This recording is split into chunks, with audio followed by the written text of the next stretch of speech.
မြန်မာတက္ကရာ1386ခုနှစ်တကူးလဆန်း9ရက်နှစ်ဆန်း1ရက်နေ့ခရစ်တက္ကရာ2024ဧပြီ19ဗုဒ္ဓဖူးနေ့မြန်မာနှစ်တစ်ကူးစုတောင်း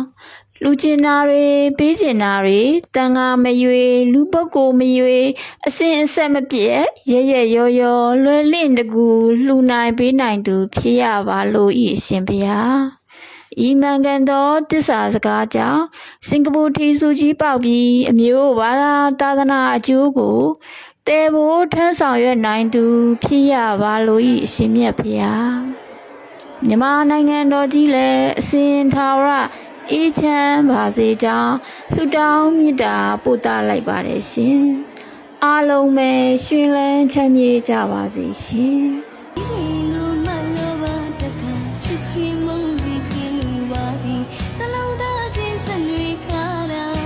မေတ္တာ